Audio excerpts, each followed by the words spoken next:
Ya empezamos a hablar. Sí, ¿verdad? Ya.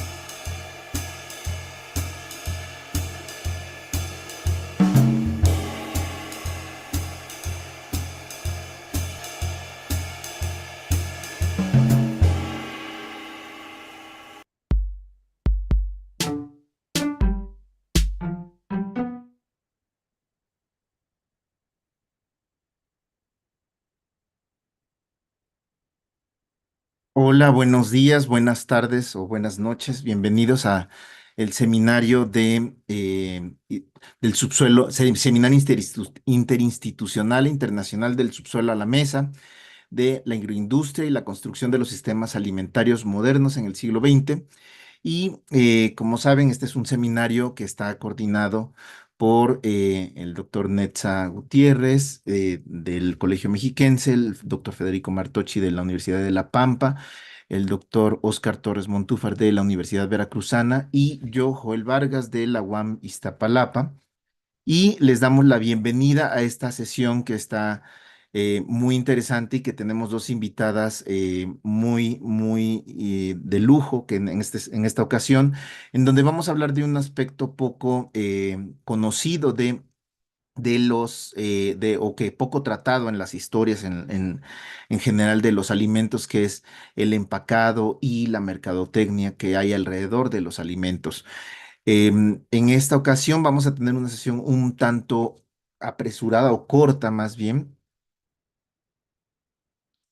em, porque tenemos un, es- un- una, un, Ann tiene que salir a dar clase y ahí Hisano está en Japón. Entonces tenemos que para que no desvelemos a nuestras a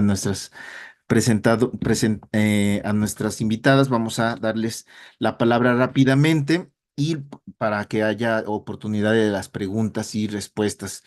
En esta ocasión vamos a hablar con Ann. Voy a hacer la presentación de Ann Zeide. Luego Ann va para participar y nos presenta su participación y luego le doy la introducción a Hisano. Ana Saidi es profesora asociada de historia y es fundadora del programa de estudios del Colegio de Artes y Humanidades de Virginia Tech sobre alimentación. Es autora de un libro que se llama Canned, The Rise and Fall of Consumer Confidence in the American Food Industry, que es un libro enfocado en la industria del enlatado. Básicamente es un libro especializado en el enlatado que es muy interesante. Es publicado en 2018 y que ganó en 2019 el premio James Beard. Y también ha publicado otro libro que se llama La historia de los Estados Unidos en 15 alimentos de 2023 y es coeditora también de otro libro que se llama Acquired Taste, Stories about the Origins of Modern Food de 2021. Em, entonces, estamos muy contentos de tenerte aquí de invitada, Anne. So we are very glad to have you here as a guest. And we are very excited to hear about your work and what you are going to present to us right now. Thank you. Thank you. Is everyone getting my translations into Spanish? I wasn't able to see your English translation, so I just wanted to make sure if I start talking, the Spanish Yeah, speakers yeah. will. Okay. Ten- Let ten- me Yo, try. sé- yo sé tenemos traducción en simultánea y tenemos si ustedes están por Zoom, pueden utilizar la opción, está en la parte de abajo de su barra de contenidos de Zoom, dice interpretación si están en español o traducción si están con el Zoom instalado en inglés. Y ahí le dan al canal, en este caso, le pueden dar al canal en español para que escuchen la traducción al español de lo que nos va a hablar Anne.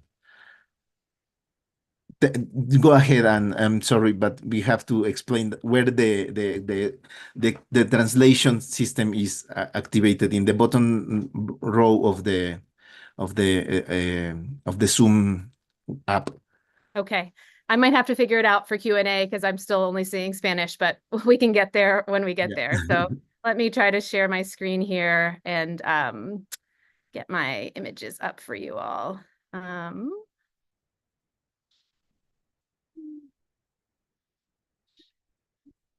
Okay.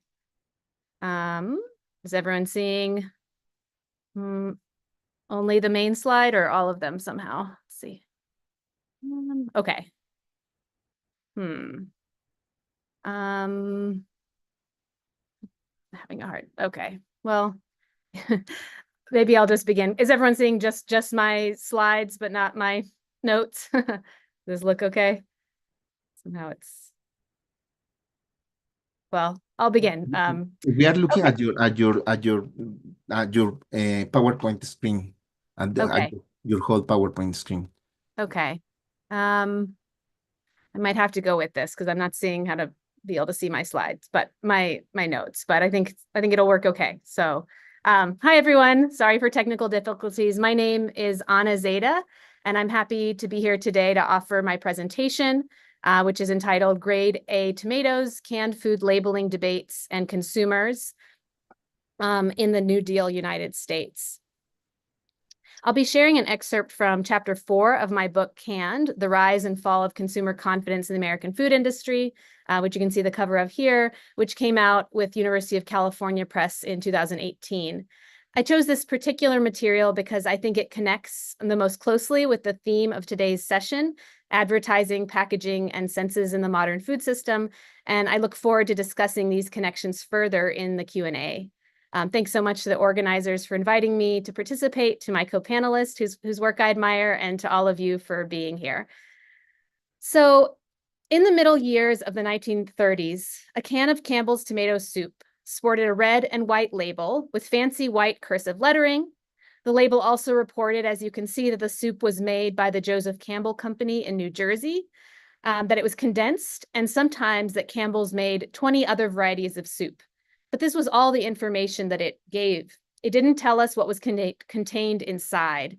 No standardized ingredients label or nutrition information, nothing to give consumers a sensory preview of its contents.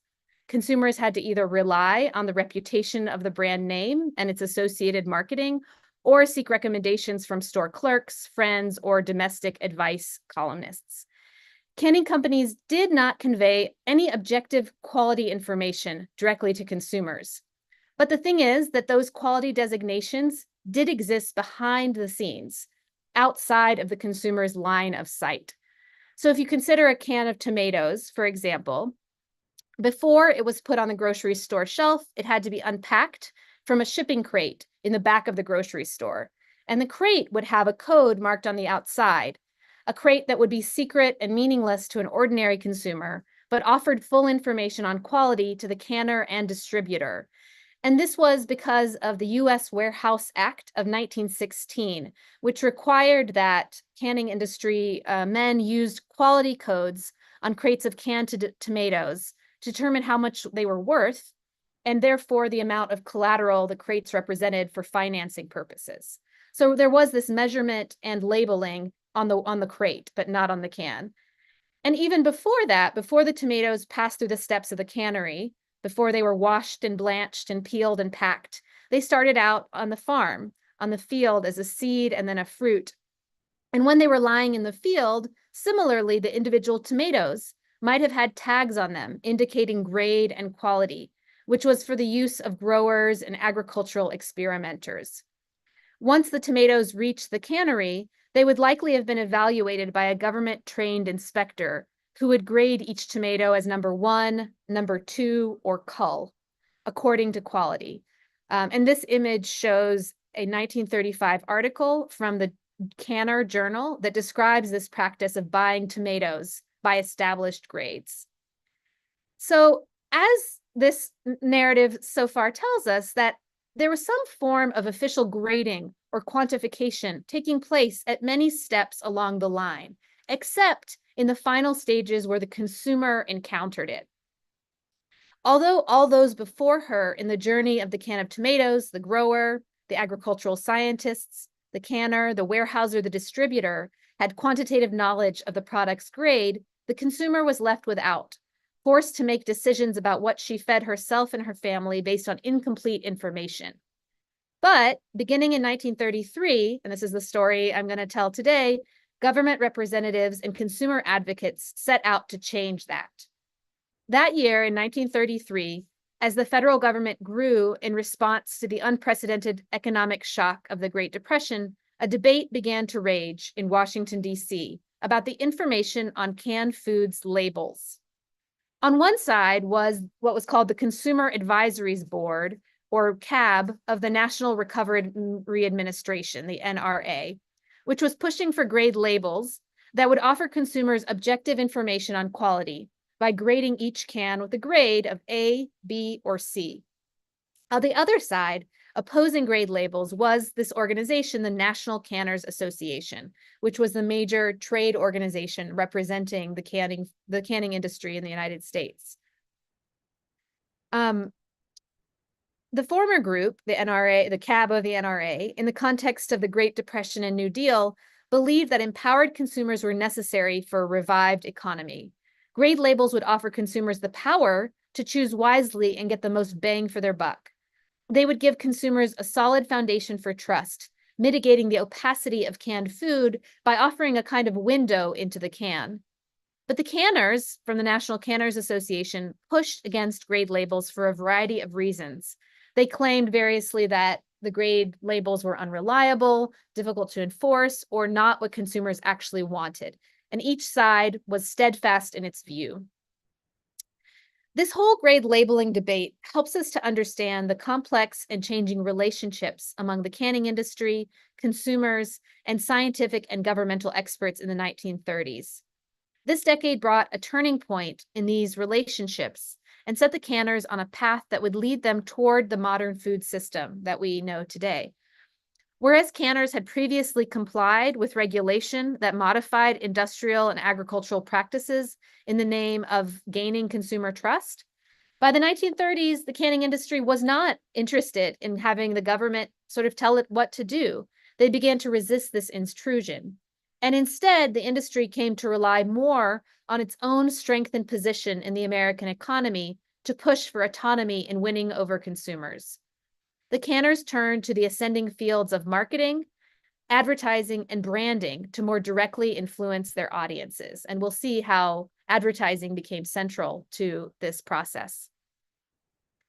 This story shows the centrality of consumers in the changing political economy of the New Deal era, a period in which the federal government sought to boost and reform the economy through a series of social programs. During this period, between about 1933 and 38, questions of labor and capital were central to federal decision-making. But consumers also played a crucial part in the configuration of the 1930s economy. As you can see here with these various consumer activism posters, the concrete daily economic experiences of shopping, in the words of one New Dealer, Carolyn Ware, played a central role in shaping the actions of consumer product industries, which then reverberated throughout the economy. How and why a consumer chose a can of tomatoes had far-reaching consequences beyond the family dinner table. Consumers organized to elevate concerns about food quality and transparency, making them deeply political and social issues. Organized consumers fought long and hard to get representation in the government, in these New Deal agencies. The stock market crash of 1929 and the subsequent Great Depression made the US government and consumers reevaluate how industries were regulated. When Franklin Delano Roosevelt was elected president in 1932, he quickly got to work looking for solutions to the economic crisis and launching the New Deal in 1933 with a slew of initiatives that signaled new directions. And among this mix of new agencies in this first 100 days, other agencies were devoted to public works or relief or regulation, but the New Deal's focus on the National Recovery Administration, the NRA, was one of the most central. The NRA set out to develop a series of codes for the country's industries, and then the industry could then display this label that you see here saying that they are operating in accordance with the NRA's codes. And they hoped that these codes would encourage the formation of trade associations and minimize negative competition, thereby leading to economic recovery. The codes regulated a wide range of industrial and labor practices, including price fixing, wages, unionization, and collective bargaining for over 300 industries. On the whole, the NRA proposed to promote consumption by encouraging all industries to raise wages without raising prices, in the hopes that this would increase consumer spending potential. And in the case of consumer product industries, ones that were selling directly to consumers, like canned food, the codes also had provisions for quality labeling to give consumers more information and increase their purchasing power. And in an unprecedented move for the federal government, many of the agencies created by the New Deal had sections within them devoted to the interests of consumers specifically, something previously unheard of. Consumers had not been previously seen as sort of an organized group in the same way. And as I mentioned, the group within the NRA was known as the Consumers Advisory Board. Unfortunately, many of the nation's businesses saw consumer activism as a threat to the established economic order. Although some historians have argued that consumer tactics were complicit with capitalist culture, that in effect these businesses had nothing to worry about, many others have pointed out the ways in which these consumer boards and consumer activism offered a critique of capitalism, bolstering the welfare state and the idea of social citizenship. Of the many arenas in which consumers demanded change, the purchasing of food, and canned food in particular, was central. Whereas in earlier decades, consumers had pushed for food safety, now shoppers began to petition for other issues like clear labeling, higher quality, and fair prices. As consumers claimed more of a national spotlight, women began to ask grocers, canning industry, home economists, and federal government food officials for clearer information on which to base their purchasing decisions and their allocations of trust. It was these concerns of consumers that led the NRA's Consumer Advisory Board to take up grade labeling as a central cause. It's my place. There was a concern that if industries had to raise wages without raising prices, the quality of the goods would suffer, leaving the consumer paying the same amount for lower quality items. The answer to this problem? Quality standards to be regulated by the government and communicated to consumers by clear grades printed on labels. If the consumer could make an informed decision about what she was buying based on clear information right there on the label, she would be able to hold industries to higher standards without relying on the price as the only indicator of the quality of the food. In many ways, it might seem that the call for grade labeling targeted only individual action, rather than calling for any structural changes in economic or political foundations. But in fact, these individual actions added up to a larger challenge to the existing workings of the marketplace. Manufacturers maintained the idea that price indicated quality, and that consumers could therefore get higher quality items by paying higher prices. But the issuing of standards undermined this assumption, suggesting that government standards were necessary beyond the assurances that companies and their brand names carried. Understandably, the biggest manufacturers, who had invested in building their brands over the last several decades, worried that grade labels would expose their falsehood. Brand names cost more, but not always because they were of a higher quality. In this way, basic decisions of consumption became part and parcel of new relationships among business, consumers, and the state. The grade on a can of tomatoes, or the standards for any consumer product, armed shoppers with the power to turn their individual action into structural change, forcing producers to supply quality goods. Of the 100 or so industries that the CAB worked to develop codes of fair competition, the board, the Consumers Advisory Board of the National Recovery Administration, had its greatest hopes set on developing grade labeling within the canning industry. Grade labels for cans were especially needed because canned foods were of a fundamentally different nature than other consumer products like coats or curtains. While a consumer could judge a coat in the store by trying it on, touching it, or looking at it, she could not do this with a can of tomatoes, with its contents hidden within the tin can. And even if she knew one brand had served her well last time, there was no certainty that the next can would meet the same standards. The only ways she could judge the quality of the tomatoes before opening the can were to use price as an indicator, to trust any descriptive words that might be on a label, to believe in the value of the brand name, or to be lured in by a catchy slogan. But none of these was sufficient. Numerous studies by the Federal Trade Commission and other organizations found that price did not correspond to quality. Brand names had more to do with advertising budgets than with a food's flavor. And there was no oversight for labeling beyond the assurance that the food was not adulterated, which is the only thing that federal legislation at the time oversaw. What cans needed, what grade labels could supply, the government believed, was a window into the can, a way to see what was inside. And this image here shows an example of what this would have looked like if it had ever happened. That there would be a grade right on the front of the can of peas saying grade A or B or C, with the different grades corresponding to different uses or how whole each of the peas were or how you might use the product. The board was hopeful that it would be easy to develop, that it would be easy to develop these grade labels for a couple of reasons. First, the Canadian canning industry had already seen success in this area and had passed grade labeling. Second, canners had already accepted grading on the farm and in warehouses, like I described in my opening. And third, canners had complied with other kinds of federal regulations in earlier eras. Canners had often been among the most willing to go along with federal oversight in previous times. Unfortunately, things did not work out exactly as the Consumers Advisory Board had hoped.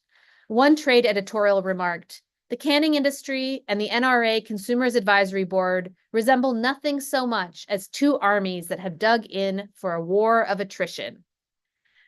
By April 1934, the NRA's suggestion under the CAB's guidance was for canners to develop grades of A, B, and C for several major fruits and vegetables, which would be clearly posted on the can labels.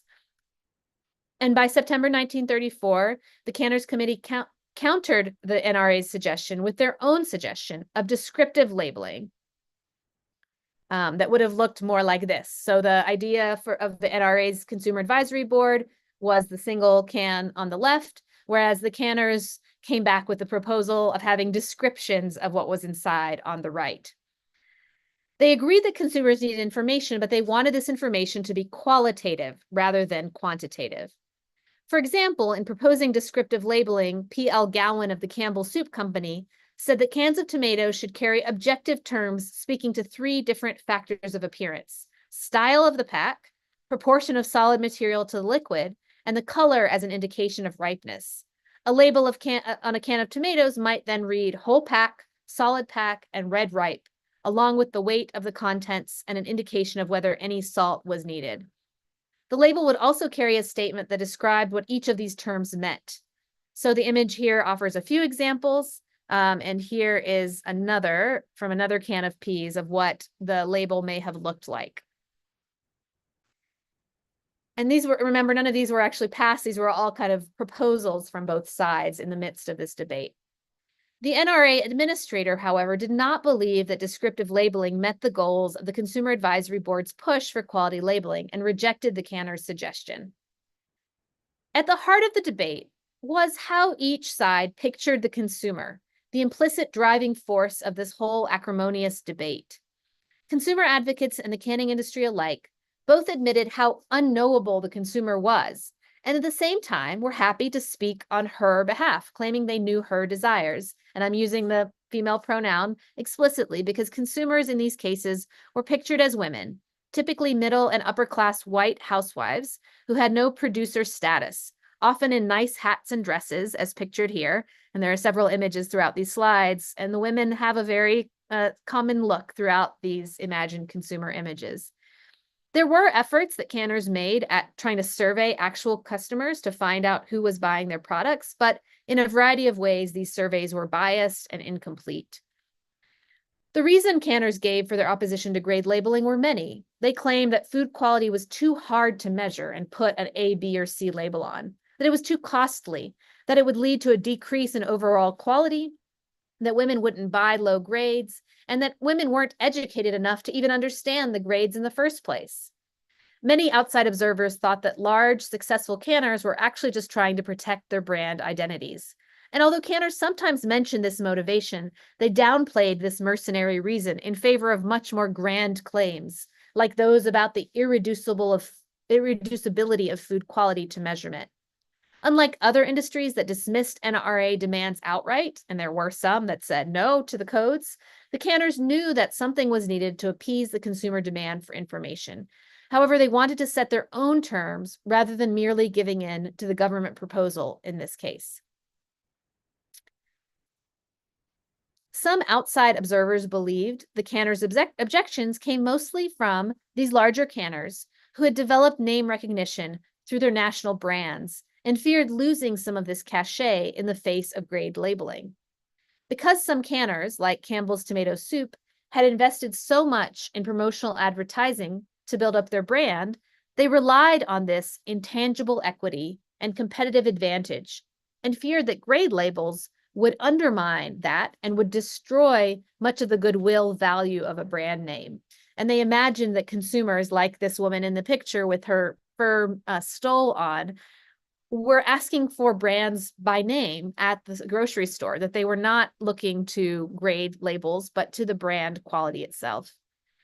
Canners also made some mention of brands as a reason for their opposition, but didn't really emphasize that element. The canners, meanwhile, worked to find alternate means of giving consumers the window into the can that grade labeling promised. The opacity of the can had long been a barrier for convincing new consumers to try canned food, and is one of the major themes throughout my book, Canned, is how this new idea of dealing with food as an opaque container changed the relationships of trust that consumers had with their food.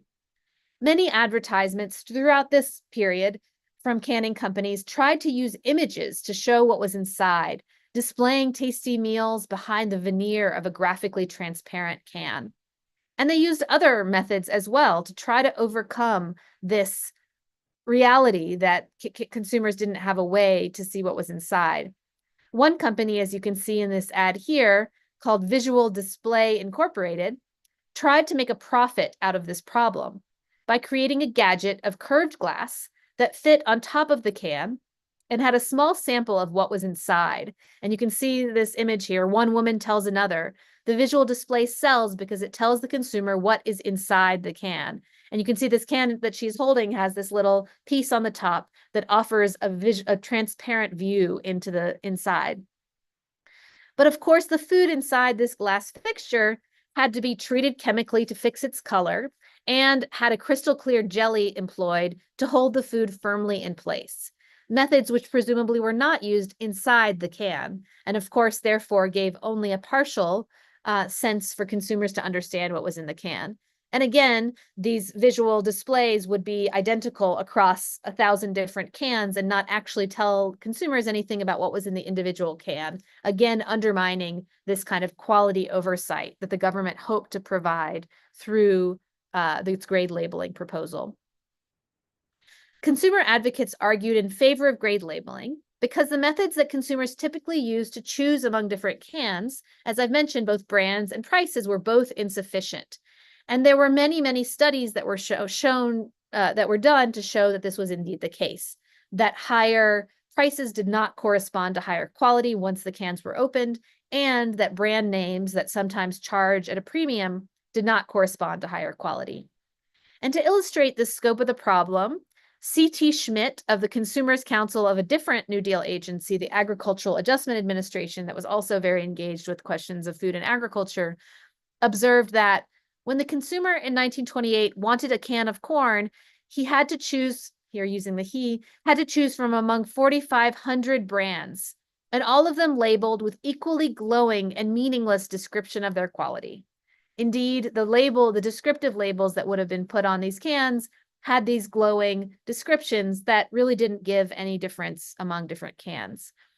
Brands were often unreliable, with companies offering varying quality from season to season and labeling products of different canneries with different practices under a uniform brand. And this was often quite common, that a brand name didn't necessarily correspond to one site of production, rather a kind of consolidated market that could be bought from different canneries. As Schmidt of the Consumers Council put it, manufacturers and distributors oppose standards and grades because they profit from the consumer's ignorance. Throughout the end of 1934 and the beginning of 1935, the NRA and the Canners Committee went back and forth many times on this labeling question, each side unwilling to budge. The debate finally ended in a stalemate in May 1935, when the U.S. Supreme Court deemed the whole NRA project, the National Recovery Administration as a whole, unconstitutional for its assumption of legislative power by the executive branch. So with the NRA, not just the canning code, but all of it now defunct, the consumer advocates no longer had the backing to continue this particular fight. And so narrowly, the debate ends here. And yet I think that there's a lot that we can take away from it in terms of the impact of this discussion on the broader shifts in the food system. On the surface, as I have said, canners offered many reasons for their opposition to grade labeling, reasons that range from practical to theoretical and were often inconsistent with one another. If we look beneath the surface, however, we find that much more lay beneath these purported reasons. Considering the canning industry as a dynamic entity with its own life cycle, we begin to see the 1930s as a turning point in its relationship with consumers and outside expertise, as it developed market dominance, as shown in this graph, with the 1930s as a key turning point. There was much more at stake in the grade labeling debate than simply whether there would be A, B, C letters on the outside of a can. The power to speak for the consumer, the deference of industry to scientific and government involvement, the means by which trust in canned food, and indeed later all processed food, would be developed. This was a time when the place of the consumer in American society was shifting, when corporations were growing ever larger, and when businesses were beginning to take advantage of the new tools of advertising, marketing, and branding that were at their disposal. The grade labeling debate thus magnifies a larger set of issues about how the canning industry began to respond less to external expertise and instead to take more direct control of shaping consumer preferences. During the 1930s, as the canning industry grew in size, and other corporations did as well, their focus on these tools of marketing and advertising felt really central to giving commercial producers access to consumer preferences and at the same time tools to influence and shape those preferences. Many of the figures in the history of advertising who played increasingly important roles in the post-war years began to come together in the 1930s in opposition to the New Deal and its efforts at coordinating this kind of quality labeling. The Campbell's Soup Company was among the most prolific and successful advertisers from its early days, relying on advertising to build brand recognition, as one example. Brands and labels were becoming an increasingly important aspect of consumption. In absence of grades or other objective indicators of quality, consumers turned to brands and labels to make decisions about the relative reliability of different products. At first glance, letters and numbers, those posted on the surfaces of tomatoes or on crates holding cans of tomatoes, and those noticeably absent from the cans themselves, seem so simple. Yet in the 1930s, they represented not only grade designations, but also markers of power. Those who had access to these letters and numbers behind the scenes were the experts, while those without were the consumers, with incomplete information. For a brief period of time, the decisions that these consumers made every day at the grocery store were imbued with the potential to change the country's economic infrastructure. The swelling consumer movement of the 1930s reminded businesses that daily economic decisions could be important and could offer a challenge to the capitalist order, if only at a small scale. Although the grade labeling controversy ended without much resolution when the NRA disbanded in 1935, it had enduring consequences for the stories of canned food and the rise of the modern food industry. In previous decades, canners had deferred to the authority of scientific and governmental expertise, as earlier chapters in my book describe, for technological development, for agricultural production, for bacteriological control. Yet, they had done all this in the interest of courting consumers when they were still vulnerable as an industry. But beginning with this grade labeling case, however, canners began pushing back against external intrusion, taking more direct control of how they interfaced with consumers. Beginning in the 1930s, previously unknowable consumers began to seem far easier to reach. Canners began to substitute the knowledge of quality that might come through grade labels with the illusion of quality that came through rich advertisements. As you can see here in this ad for canners to use advertisements, are you using the power of the canned food advertising?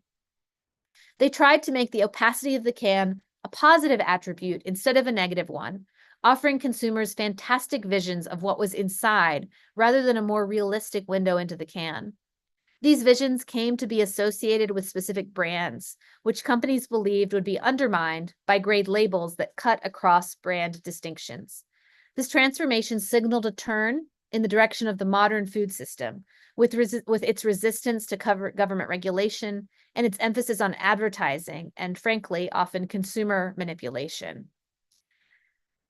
So I will end there. Thank you all so much. I look forward to the next presentation, and then our discussion, and my email address is here on the slide if anyone would like to be in touch after today's presentation for any further discussion.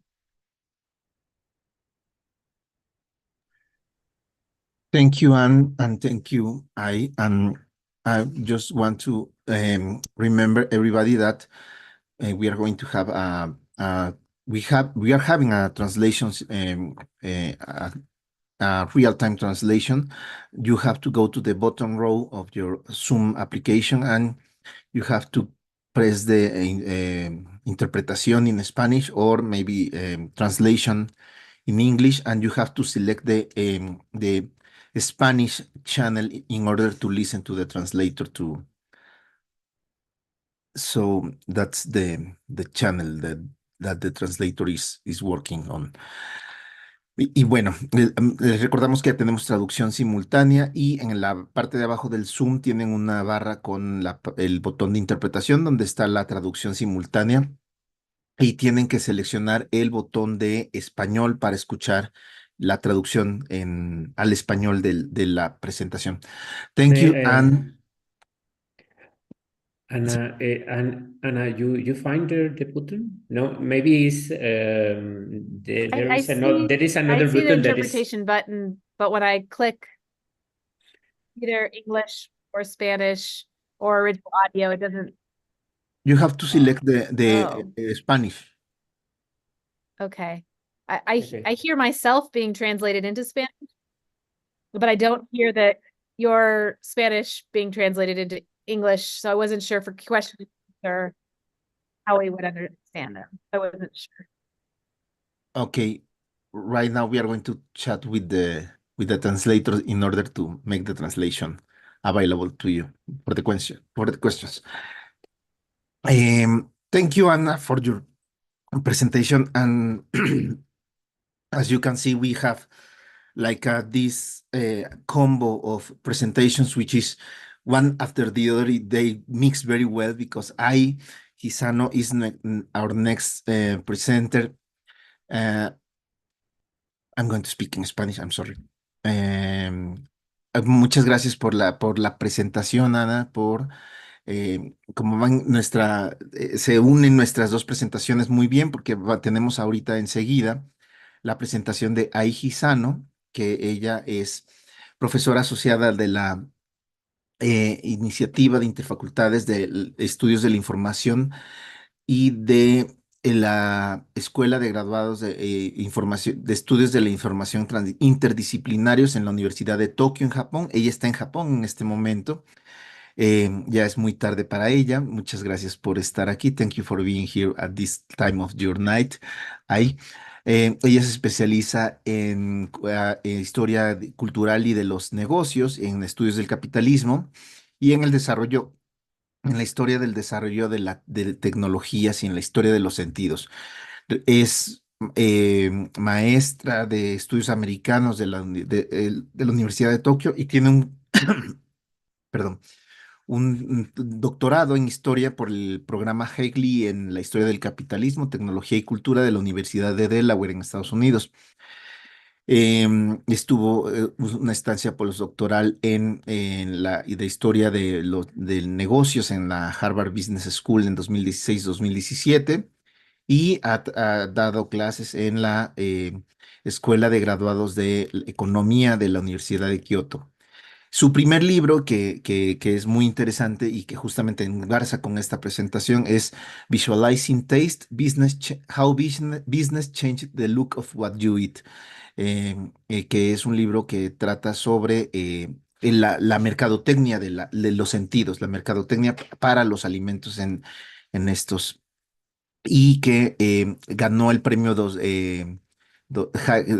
Hagley Prize de Historia Económica de 2020 y el premio Shimizu Hiroshi Book Award de la Asociación Japonesa para Estudios Americanos. Y le damos la bienvenida. Thank you, for being here with us. And here, so n- nice to meet you and have you here. So you have time to present yourself and your presentation, please. Okay, hi, Joel. Thank you so much for the nice introduction. And thank you for all the organizers for inviting me to this wonderful opportunity. So this is my first time presenting to the Spanish-speaking audience. So hold on, let me. So it's my honor and pleasure to talk with you, and I look forward to the discussion session after the presentations. And thank you, Anna, for your presentation. And I know your work, and I've been wanting to talk with you and meet with you. Unfortunately, we cannot meet in person, but it's my pleasure and honor to talk in the same event. So it's such a treat for me. So can you see my slide? Okay, so my presentation I entitled Visualizing Taste, which is, as Joel introduced, based on my book called the same title, Visualizing Taste. And this is a history of how a color of food has been constructed or created by many different actors. And my talk today is based on this book a little bit. I will take a few examples from the book and talk about, kind of introduce some of the ideas that I discuss in the book. And so I specialize in a so-called the history of the senses and emotions, which is, well, as you can imagine, historical studies on the senses. And my work has been focused on vision and taste, as you can see in the visualizing taste. But my current project is expanding my previous study and trying to integrate all the 5 senses and as well as emotions. And I'm interested in how consumer capitalism from the late 19th century transformed or changed people's sensory and emotional experience and also sensibility. So my work is kind of the mixture or the intersection of the history of the senses, emotions, and technology and capitalism or history of business as well. So as I said, so today's presentation is based on my previous work on this color of food. So, so when you or we go to a supermarket, and I think it's almost the same either in Japan, Mexico, United States, Argentina, or many other countries, because of the globalization, I think we pretty much see a kind of similar we have a similar visual experience when we go to a supermarket or grocery stores. We see fruits, vegetables, and meat nicely colored and displayed in on a shelf. But this kind of visual experience, this has not been always the case. And this, you can see more standardized uniform color or uniform look. And this is a historical construction. And in a color-saturated world today, we usually do not think twice about a color of food, but even the colors we think of as natural are historically constructed products. So for today's presentation, I want to explain how, why, and by whom this color of food has been constructed or created and how it changed. And I'm particularly interested in a color of food that many people came to think of as a natural color and take for granted.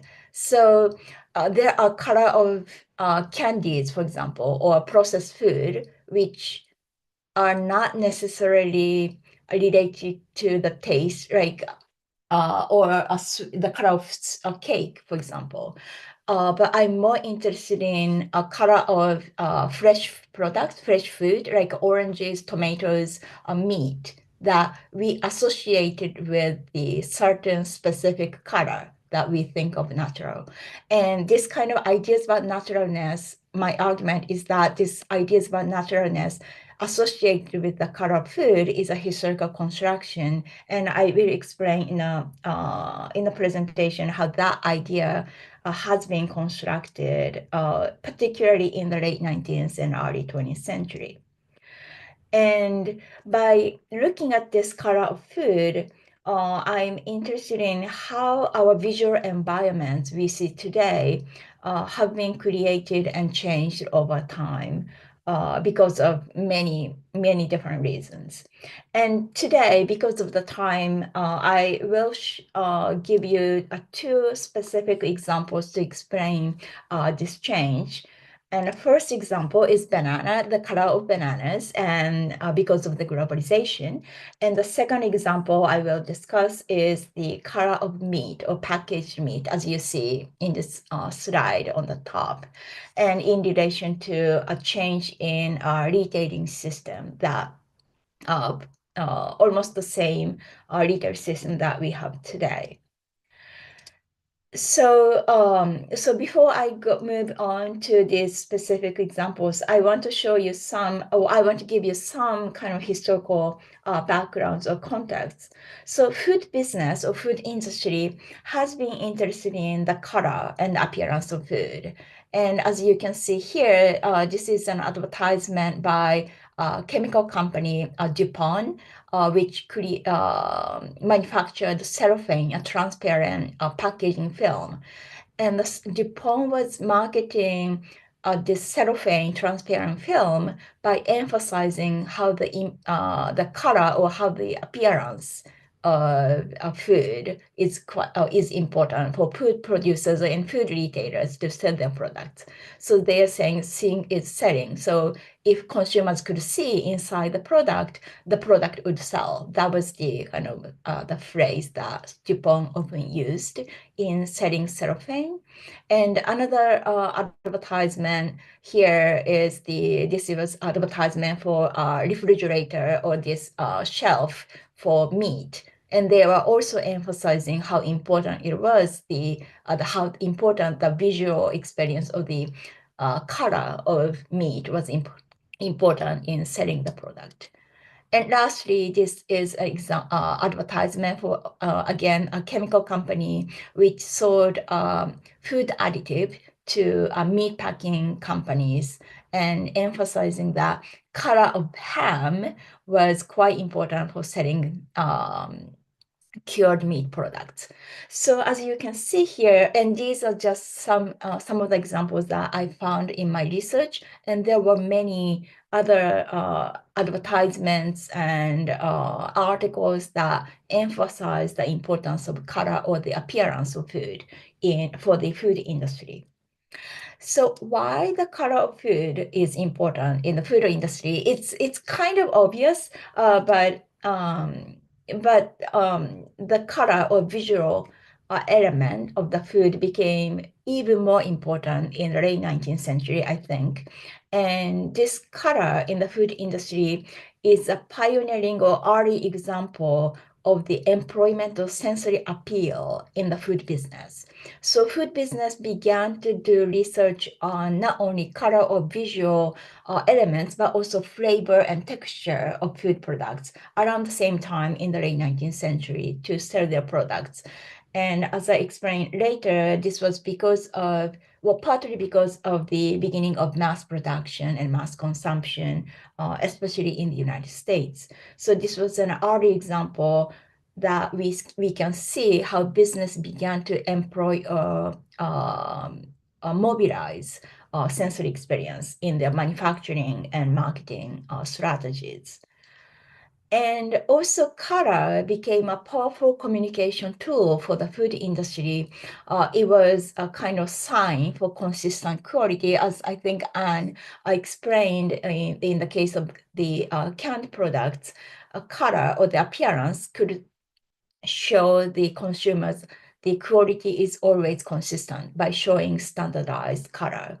And also by showing this kind of fresh look color, consumers could understand the food was always reliable, and also it was predictable.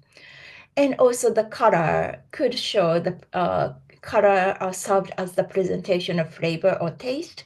So for example, as you can see on the right, there are candies. And if you see red candies, you may think of it as maybe strawberry flavor or taste. So color was also important, not only showing quality and reliability, but also communicating or telling consumers what kind of flavor or taste the food has.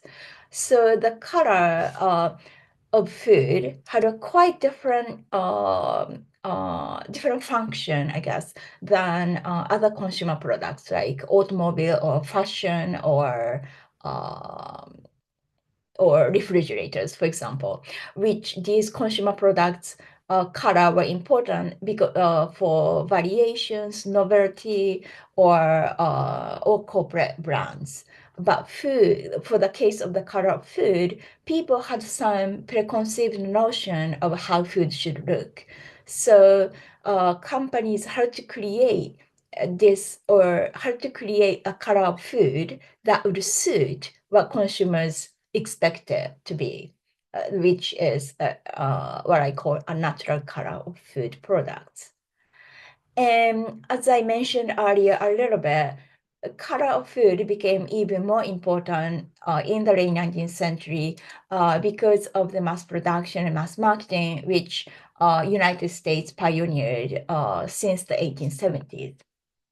And also around the same time, there was the expansion of markets because of the long distance transportation and refrigeration technology. I will talk about this in a minute in relation to the color of bananas, but this long distance transportation and expansion of markets was quite important to create a color of food because you or producers don't know who are consuming, so they are selling their products to mass consumers whom producers didn't know in person. So in order to sell products to mass consumers, they had to make a standardized look of food, which could tell consumers, again, the quality of food and also predictability and reliability of the product.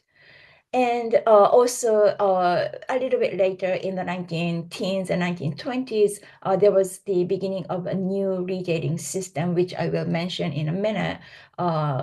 Specifically, the self-service stores changed the importance of the color or look of food products. So all of these change in the late 19th and early 20th century made the color of food or made the appearance of food even more important for food business.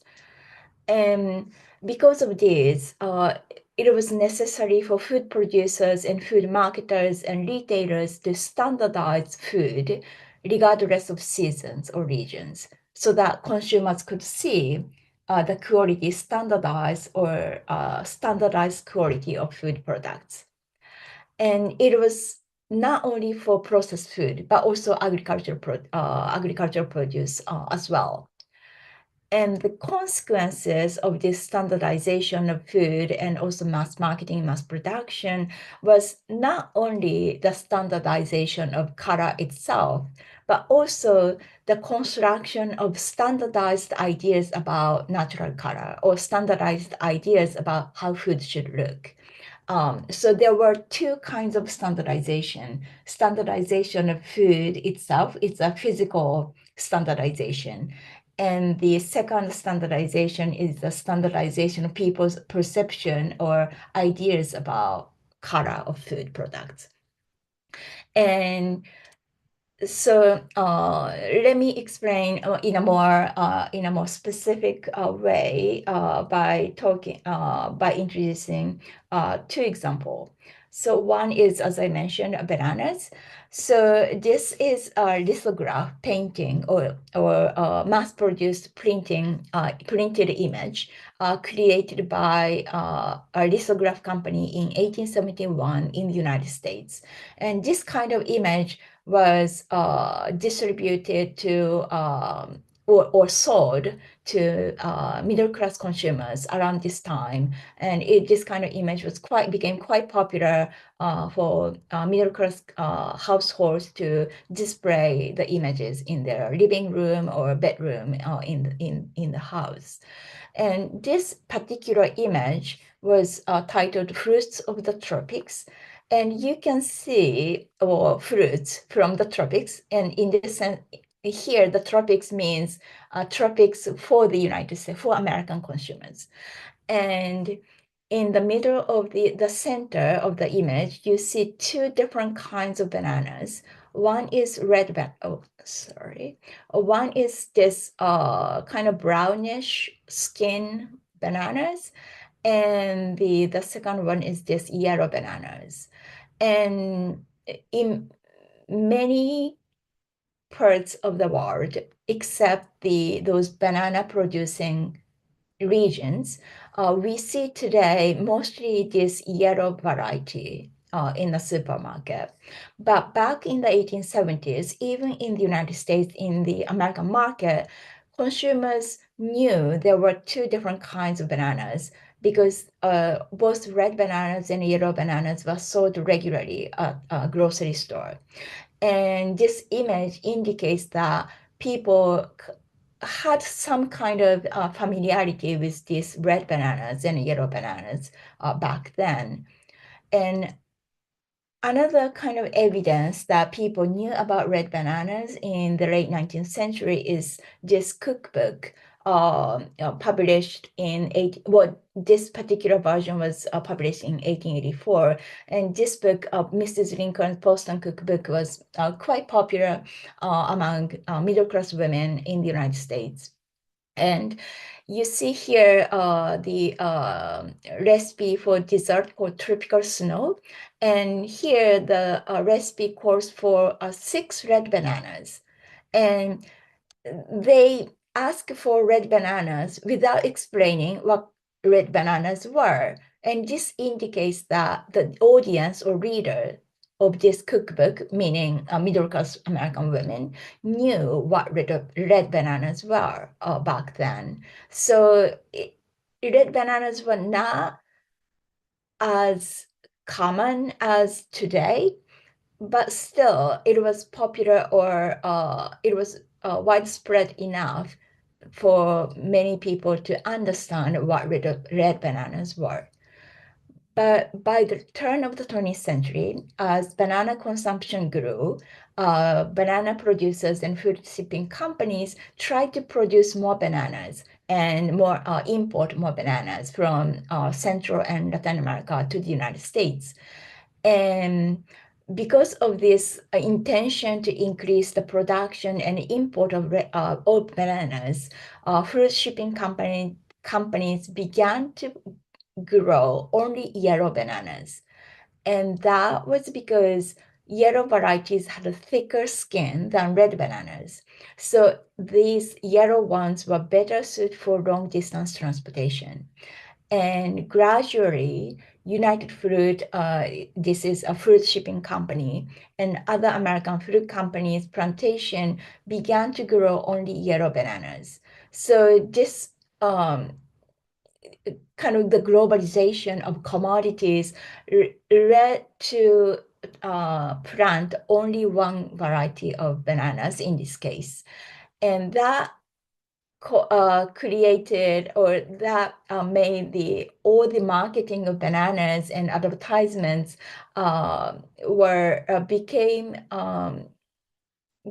came to market only yellow bananas, because there was only yellow bananas produced and sold in the American market.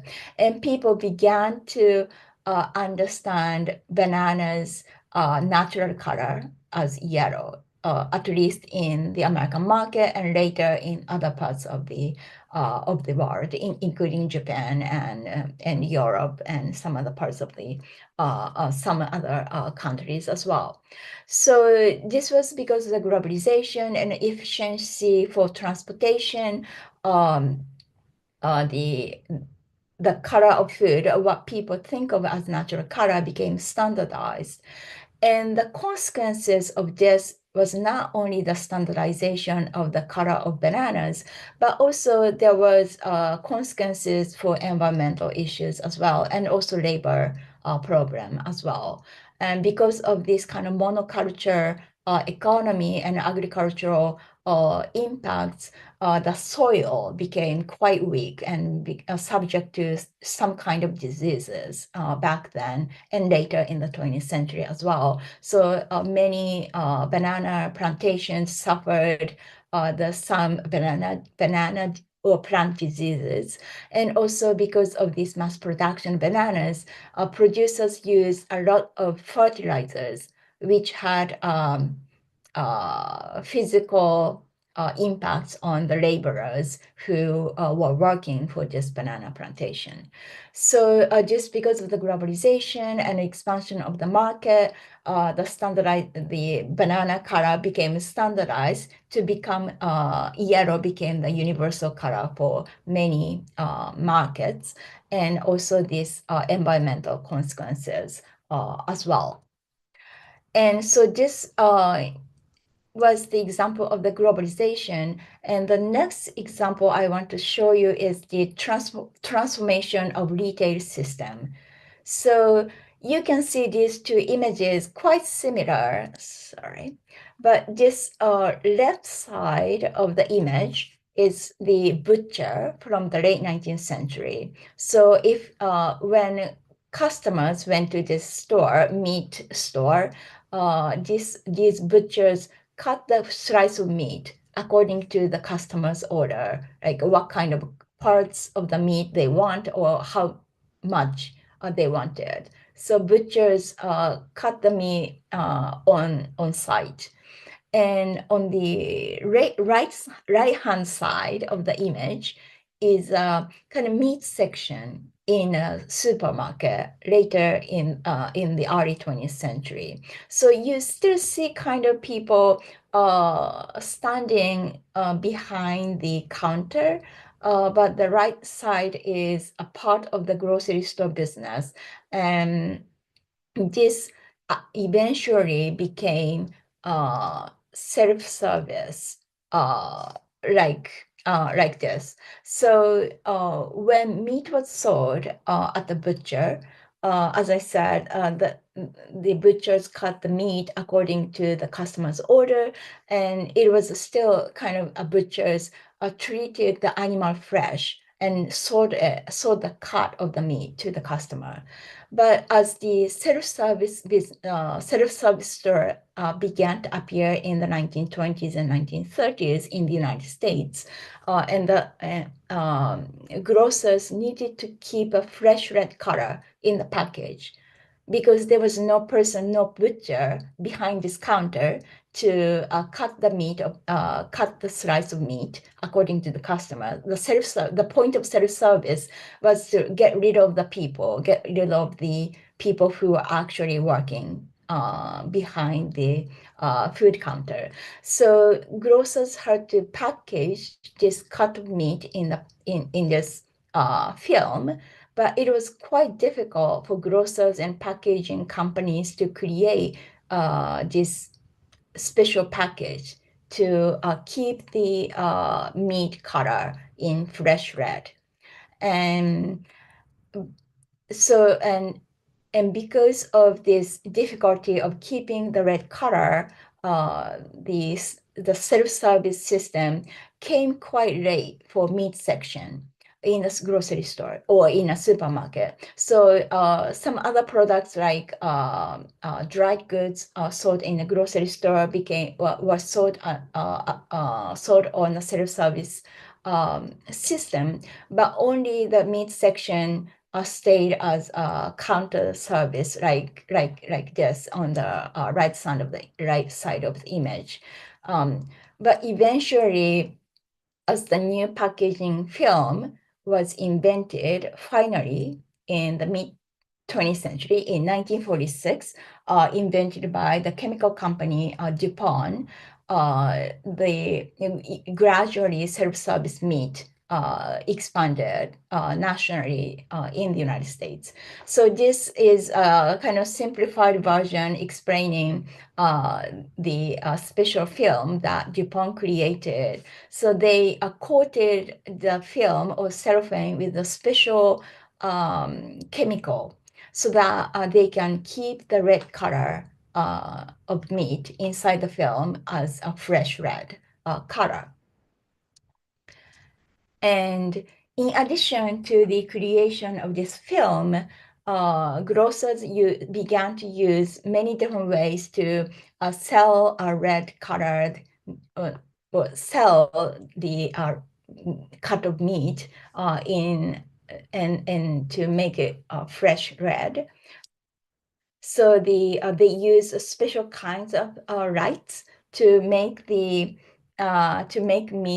look brighter, and also they use this refrigerator to create a visual effect in a grocery store to create a better appearance for selling meat products. And because of the invention of these refrigerators, lights, and also more importantly, the transparent film, meat section became gradually more self-service. So this chart or graph shows the number of self-service, number of grocery stores which had or incorporated self-service meat departments.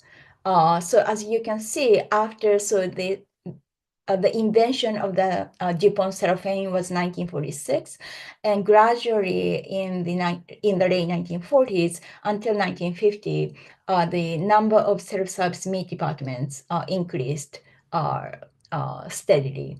And then by the mid-20th century, it became quite common for American grocery stores or supermarkets to sell their meat products on a self-service basis. Rather than using butchers inside their store, they began to use refrigerated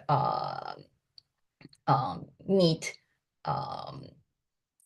fridge box and sold on a self-service like this. So I think this is quite common today, but it only began in the mid-20th century and in the United States, and it spread to the other countries later in the by 60s and 70s.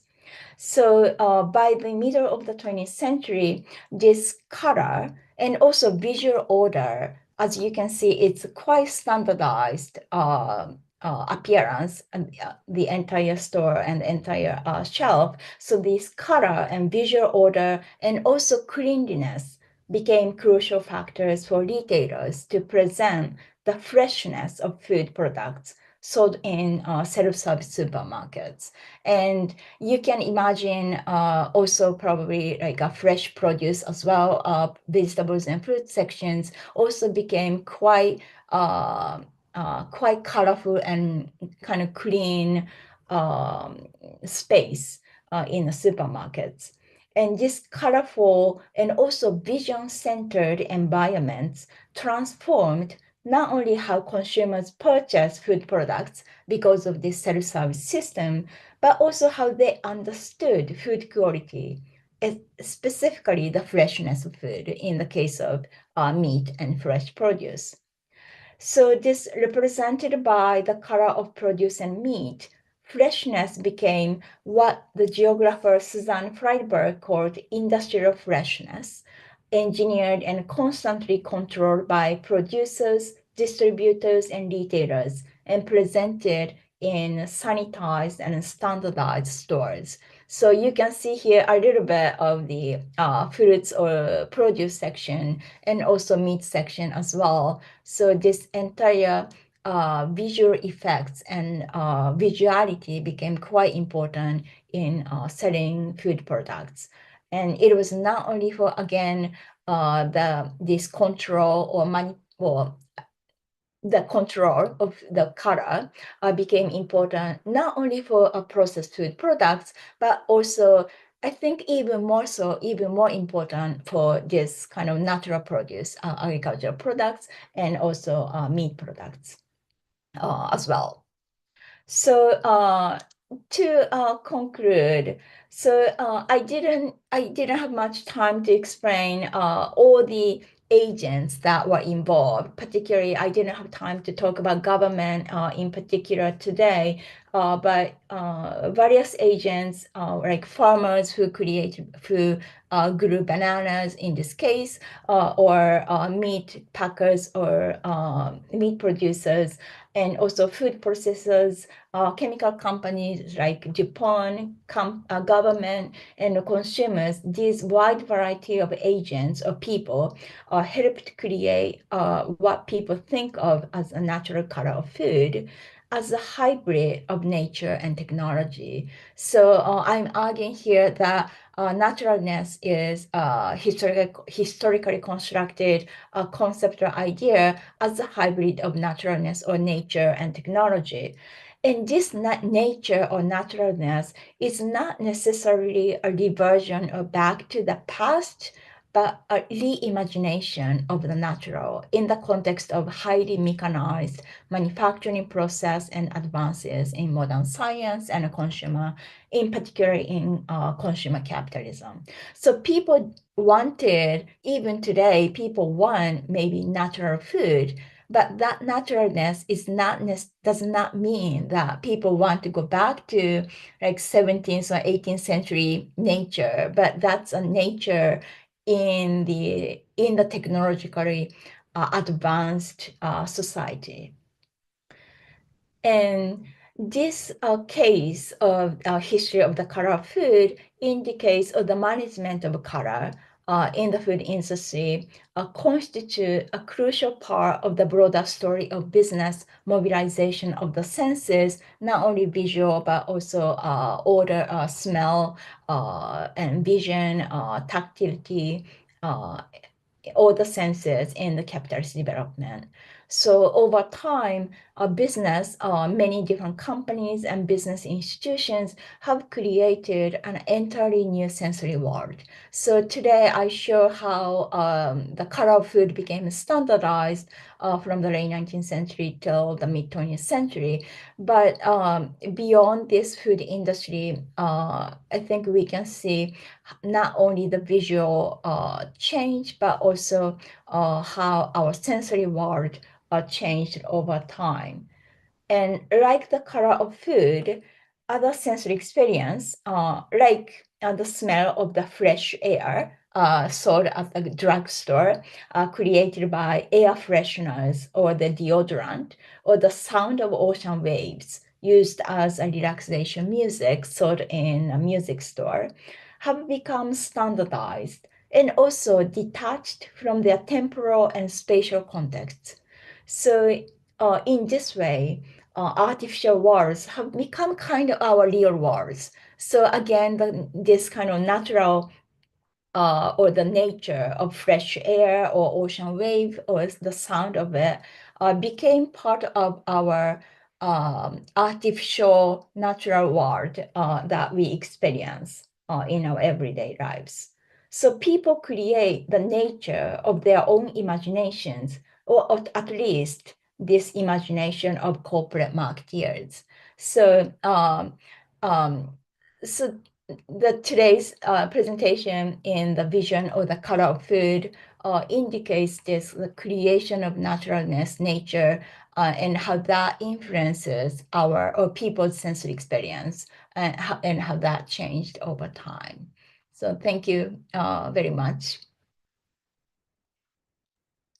Thank you, Ai, for your presentation. It's very, very interesting. And also, Anna, thank you for being here with us. So we are going to start the questions and answer section, and we are going to start speaking in Spanish. I'm sorry. I hope you change your audio settings to the interpretation to the Spanish channel, so the translator, so hopefully the translator will speak will translate the questions. Muchas gracias por estar aquí con nosotros y vamos a dar el paso a una rápida sesión de preguntas y respuestas para quienes están presentes aquí en Zoom o quienes están participando siguiéndonos en el portal del Colegio Mexiquense en Facebook. Podemos ver sus preguntas también. Si quieren, no sé, damos paso a los que están presentes. Si quieren participar, preguntas, comentarios. María del Pilar Zazueta. No María del Pilar, es Pilar Zazueta. ¿Tienes el audio? Sí, no, Ya, ahora puedo, ya ya. puedo. ¿Prefieres que pregunte en inglés o en español, joven? ¿Qué prefieres? Si quieres en inglés, creo que para que te entiendan directamente ellas Ok, perfecto. Em, la pregunta, muchas gracias por la presentación. Thank you very much for your presentations, Annie, Anna, and I. My question is for I. It was all the time that you were talking, I was thinking about. So I'm from Mexico, but I live in the United States, and I can see the differences in standardization that are constant. My question is if you have found differences in the standardization of color that are contextual, and I'm going to explain why I'm asking you this. So the color of the chicken at the grocery store in Mexico and in the United States is very different. In Mexico, I think it's because it's a monopoly, no? Machoco in Mexico. Chickens in a grocery store, like the are yellow. And in the US, they're white, the meat of the chicken. And they're all the same in both, like all white in the United States and all yellow in Mexico. I don't know if it's coloration or it's what the chicken is eating. And in Argentina, there are different colors. Federico might have a comment on that. So I was wondering if in your research you found these differences that are about context and about if certain companies take control of a part of the industry, that they shape the sensory experience to their interest. And that is my question. And I think that's what's happening with chicken in Mexico. Yeah, thank you very much for the question. Yeah, so there are definitely cultural differences among to what extent or how the color became standardized, like the case of chicken, and I can think of the case of egg yolk. So Japanese people love orange, like a very bright or deep orange color egg yolk. But in the United States, I think it's much not white, but it's lighter color. And so there are cultural differences in the preference, but I don't know if that's because of the corporate control or companies try to make that specific color. I don't know the reason why, but there are definitely cultural differences. And in order to cater to the local taste, companies do make that specific color. So in the case of Japanese egg yolk, people feed, so chicken producers feed chicken orange dyed food so that chicken, the egg yolk become much brighter orange. So yeah, so there are differences in the standardization. So maybe in the case of chicken in Mexico, probably chicken producers feed them certain kinds of things, but not sure if that's because of the corporate control. Thank you. Thank you, Ai. And we have another question from tenemos otras preguntas de Federico y de Oscar, por favor. Oscar, adelante, habías levantado primero. Ok. Vale, gracias. Gracias a las ponentes. Tengo un par de preguntas para Zeide.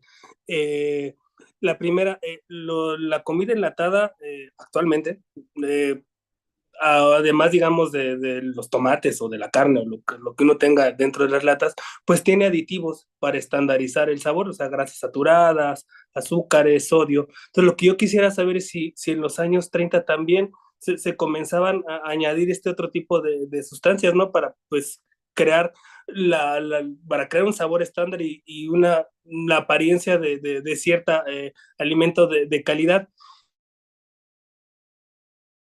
La pregunta que quería hacer es, bueno, hoy en día es relativamente común que nosotros tengamos refrigeradores en nuestro hogar que nos permita consumir la comida, pero no era así en los años de 30 del siglo XX. Entonces, quisiera saber en ese sentido, digamos, si la masificación de la comida enlatada no estará correlacionada también con un discurso más quizás de términos de salud pública, como un alimento, como una manera de evitar la degradación de los alimentos y de impedir que estos causaran algún tipo de malestar relacionado con la intoxicación alimentaria. Bueno, gracias, sería todo.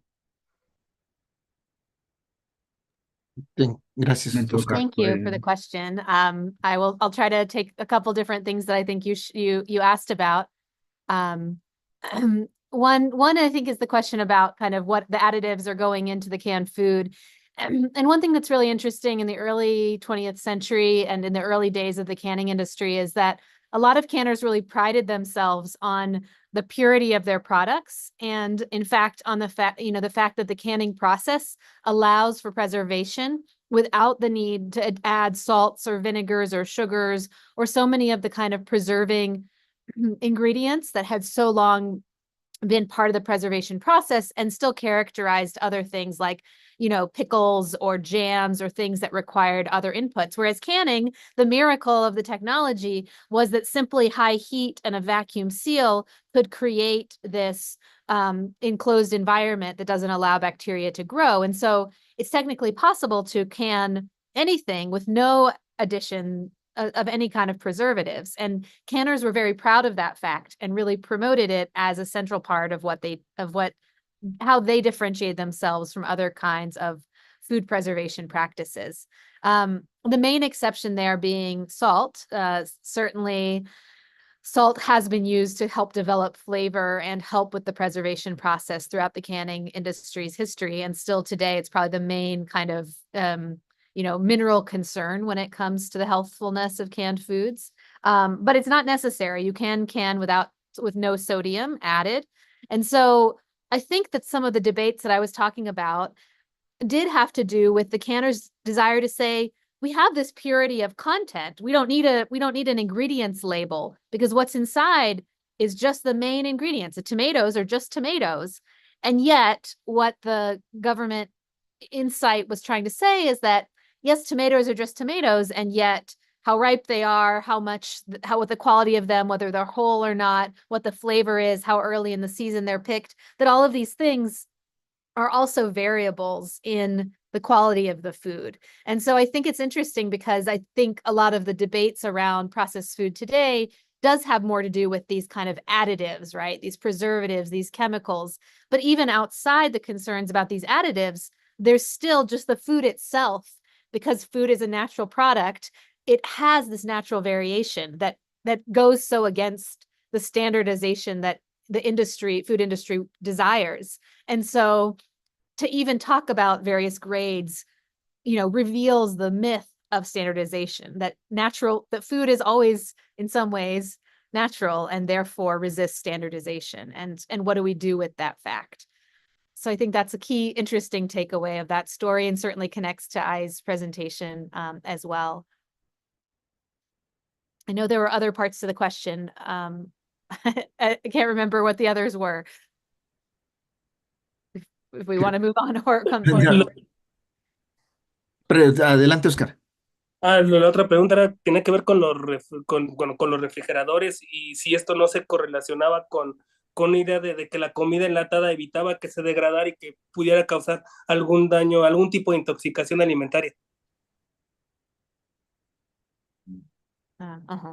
Yeah. So yeah, I mean, food poisoning and food safety concerns are also major concerns in the past and ongoing in certain ways. Although I think in some ways the food safety concerns and bacteriological contamination in other parts of the food system have become as common or more so than in canned food, that we're seeing, lettuces or the kinds of other sorts of food that we think of as fresh and healthy as actually having, because of the industrialization of the food system, E. coli outbreaks or other things that shouldn't belong in a lettuce field. And yet, when you have animal production up alongside industrial scale vegetable production, you have this. But yes, early in the 20th century, the canners were very concerned because there was constant spoilage in the process. There are terms for like bulging cans where they kind of explode, or bacteria, let out certain gases and they bulge. And then sometimes it could turn into botulism, which was the most deadly of the kind of bacterial contaminations. And there were these cases that I talk about in another chapter of my book, where people died after eating contaminated canned food. And this was in the late 19-teens. And it was sort of among the first times that such a devastating outcome spread nationally and even internationally. And it was very hard for public health officials to figure out the origins. Where did this spoiled can come from in the first place? Because the industrialized and nationalized food system meant that they were distributed so widely and often sold under different labels and brands, such that it was hard to trace back to the source. So this recognition that the benefits that come with a larger food system also has these drawbacks of not being able to control bacterial outbreaks in the same way. Thank you, Ana. Vamos a darle la palabra a Federico y vamos a ver si tenemos otra pregunta por ahí para agruparlas. Y bueno, también en el chat tenemos otras dos preguntas por ahí, una de Facebook que estaba y también de Florencia y una mía. Pero ahorita se las formulamos después de Federico. Bueno, muchas gracias, Joel. Les agradezco mucho a ambas expositoras. Los trabajos fueron muy interesantes, realmente. Tengo muchas preguntas, pero voy a tratar de concentrarme en unas específicas, como señalaba Joel, para habilitar el intercambio. Una para Anne y una para Ai. La primera, para Anne, tiene que ver con... me quedaba pensando, es un contexto bastante particular en el que te concentrás, por el que está atravesando Estados Unidos, ¿no? Y la pregunta que tenía es, la NRA tiene injerencia o ha tenido bastante injerencia, según entiendo a partir de tu exposición, en el ámbito urbano. Ahora, ¿qué pasa en los ámbitos rurales? Mi pregunta tenía que ver si con las etiquetas de los enlatados alcanza para captar la atención de los potenciales consumidores en el ámbito rural, más teniendo en cuenta que Estados Unidos en los años 30 especialmente entre 1932 y fines de la década, está atravesando el Dust Bowl, ¿no? Una crisis productiva muy aguda, que si bien afecta fundamentalmente a la producción de granos, también de otros productos, de otros cultivos, hortalizas, etc. Digo, si tiene que ver también si hay un interés por interpelar a ese público, o si esto es posterior, la pregunta iba por ese lado. Y en el caso de AI, cuyo trabajo también me pareció muy interesante. Sí, efectivamente, como señalaba Pilar, en el caso de Argentina, la carne de pollo es blanca y Argentina tiene una enorme tradición, al menos desde mediados del siglo XIX, de producción vacuna, ¿no? Bovina, de carne para exportación, pero también para el mercado interno, y allí conviven, ¿no? Hasta la actualidad las carnicerías, pero también las ventas de cortes ya envasados, con las características que presentabas, en los grandes supermercados, aunque también hay carniceros en los grandes supermercados, conviven los dos, ¿no? Pero para no extenderme y concentrarme en el plátano o la banana, como le decimos en Sudamérica, eh, te quería preguntar sobre qué sucede con los consumidores o consumidoras y productores y productoras de plátanos rojos. ¿No? En este momento de transición o de estandarización de un tipo de producto, ¿qué pasa? ¿Hay resistencias de parte de los consumidores? ¿Los sectores productores tienen que reorientar la producción? ¿Se adaptan? ¿No se adaptan? ¿Cómo es esa situación? Muchísimas gracias.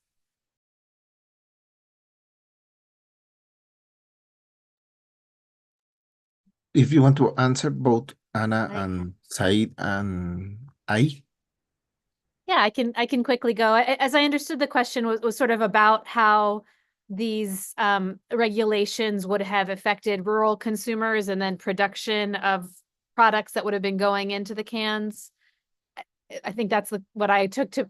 Feel free to jump in if that's not right. But I mean, I think one of the most interesting things to me about this whole story is that even though it only existed, you know, the debates went on for just a few years' time before the New Deal agency, the NRA, got deemed unconstitutional, is all of these questions that emerged in it about how does the industry, how does the canning industry and the food industry or other industries in general who face consumers, how do they figure out what does the consumer want? And of course, even in that phrasing of what does the consumer want, there's this enormous flattening of all of the diversity of consumers, of the kinds of people who are buying canned foods. So the question about rural consumers, I think, really heightens this in that different kinds of people, they weren't, first of all middle-class white women who were buying these canned foods. Canned foods were, by this point, widely eaten across the US, and the US is quite a diverse nation by the 1930s. And yes, the way that rural consumers who might still grow some of their own produce or can some of their own produce would use and purchase cans much differently from urban consumers. And yet, both agencies, both groups really wanted to speak on behalf of the consumer and had very few mechanisms to determine actually what did these many kinds of consumers want? How do we make actions as an industry that speaks in favor of the consumer? And I think this is a moment when the government is genuinely trying to find ways to access consumer tastes. So building all of these consumer advisory boards was an effort to get the consumer's voice represented. And on the other hand, the canners and the rising food industry are kind of interested in what consumers want, but even more, they want to tell consumers what they should want, right? They want to kind of shape the tastes and the preferences through marketing. And the later we have a kind of rise in consumer psychology movements and the canning industry kind of hiring people to ascertain what are the inner longings of an American housewife that we can manipulate in order to get them to buy our products. But this is early enough that there's less of that. And there's much more of this kind of just really musing on this imagined person who they would want to sell their products to. So I think the question of kind of rural consumers getting attention of different kind of consumers actually feels almost secondary to this desire of the food industry to control the market.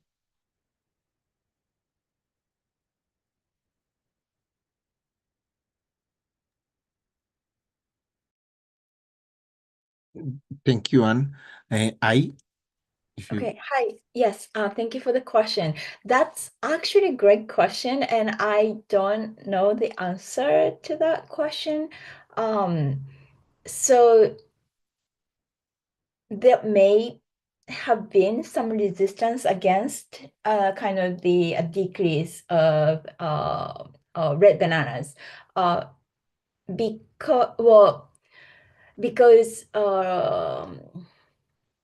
grocers believe that red bananas tasted better than yellow bananas. So if people knew red bananas were actually better or sweeter than yellow bananas, there might have been some resistance among consumers. But I haven't seen any kind of evidence. Well, I wish there was something, but I don't know if there are any kind of consumers' voice left about bananas. So I haven't seen any evidence that suggesting there was some kind of complaints about red bananas. But it would be very, very interesting if to think about that kind of the very transitional period and how different groups of people reacted to that. So thank you. I will keep it in my mind, and I will kind of look for the information. Yeah, thank you. Thank you very ¿Puedo much. agregar una cosita, Joel? Muy, muy Sí, breve claro. para Sí, dejarles. va Federico.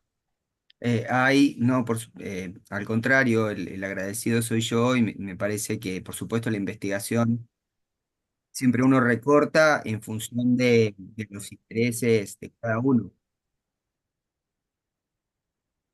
Lo que sí quería señalar es que hay muchos puntos en común, por ejemplo, con el consumo de pan en Argentina, aunque no hay investigaciones al respecto, por el pan negro y el pan blanco. Durante buena parte del siglo XX y lo que va del XXI, el consumo de pan blanco fue mayoritario y había una resistencia muy clara desde los consumidores a adquirir pan negro, por lo que, digo, por la tradición que tiene Argentina de producción triguera.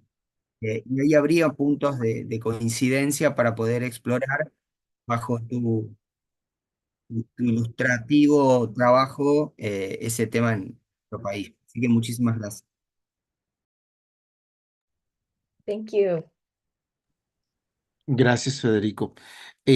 Ann tiene que irse pronto de nuestro chat porque tiene que dar una clase ya en 15 minutos. Entonces, vamos a proceder voy a proceder a leer tres preguntas que están aquí en línea. Una mía, la final va a ser la mía. Ana Ceballos pregunta desde Facebook. Están en el chat si quieren. The questions are in the chat, in the Zoom chat, Anne and I. And there are translated in English one, and Florencia Rodriguez also made a question in Spanish there. And also there is a question from Netza.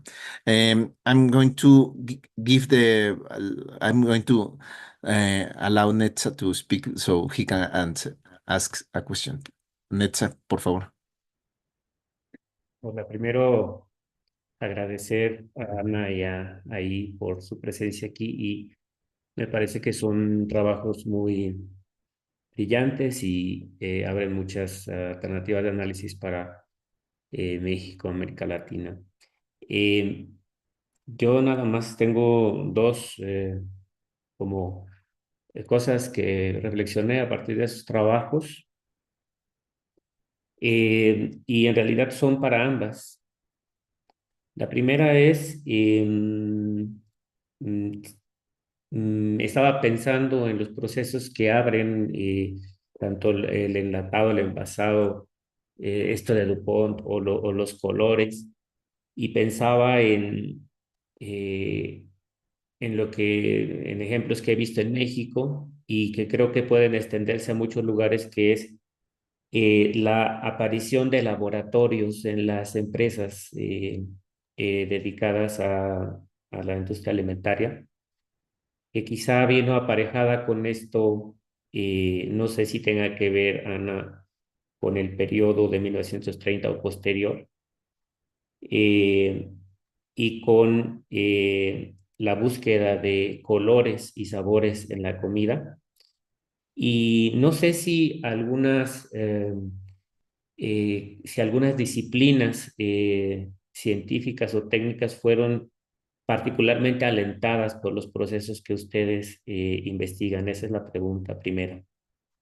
Si hay algunas disciplinas científicas o técnicas que fueron especialmente impulsadas, tanto de afuera de las empresas como hacia adentro en los laboratorios que se van creando en esas empresas o en las industrias. La segunda pregunta es, y tiene que ver con, pensaba yo en lo que planteaban ustedes, en el consumidor yendo a la tienda, al supermercado, las luces, el color, y me preguntaba si no se está construyendo también un espectáculo, por así decirlo, del consumo, y en el papel de la fotografía.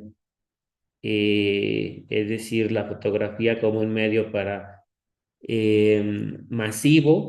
masificar las imágenes del consumo y crear estos imaginarios de la alimentación, pues que al final de cuentas hasta el día de hoy, si nos imaginamos algunos productos, nos imaginamos esos colores, pensamos en esos sabores y pensamos en esas texturas. Y eso sería. Gracias. Gracias, Netza. Ann y Ai. I can jump in quickly just to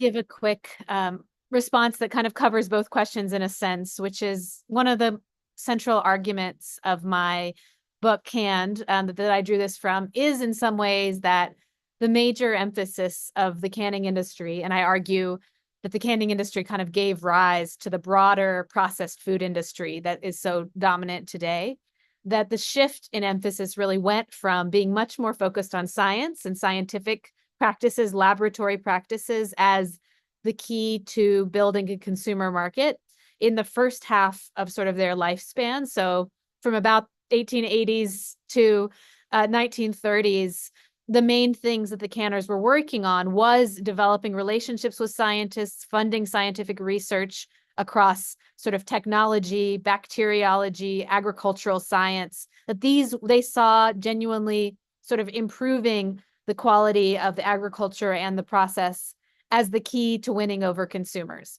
But beginning in the 1930s, beginning with this case that I'm talking about today, they kind of had developed enough market confidence, enough consumers they believe now trusted them, that yes, of course, they continued to fund science and that science continues to be core. But in terms of where the more emphasis was, it became more about the public image of their food. It became more about advertising, marketing, drawing on kind of the social sciences, consumer psychology, photography, media environments, that these elements are where the industry's attention shifted with the kind of confidence that came with an established industry. And so that's one of the things I sort of trace is how kind of natural science to social science, how a kind of like genuine shift in the product to a kind of change in appearance of the product became one of the turning points around canned food. Thank you, Ann. Ai, if you want to answer. Yeah.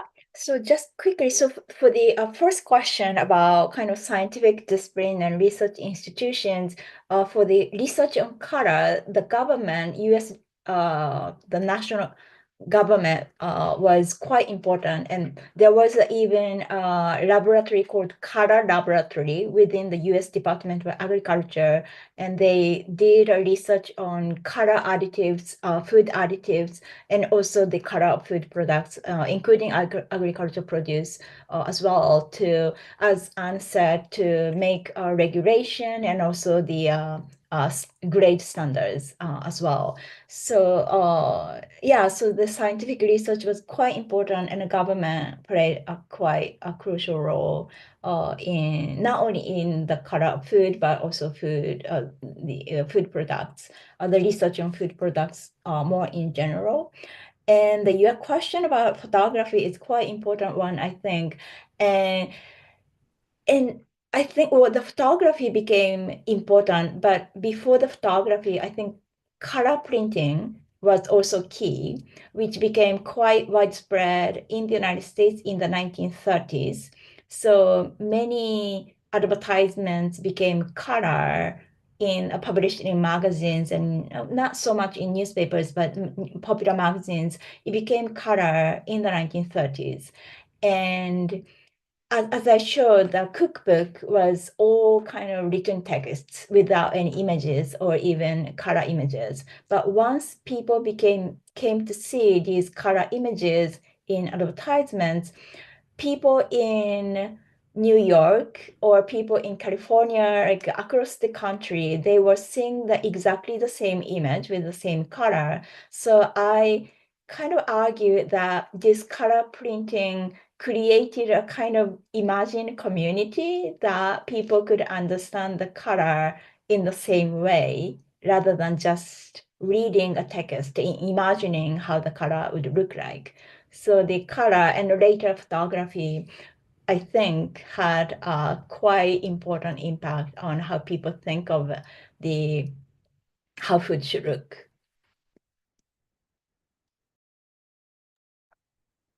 Gracias. Thank you, thank you, Anne. Tenemos tiempo para, do you think we have a little bit or more minutes, Anna? Or do you have to leave?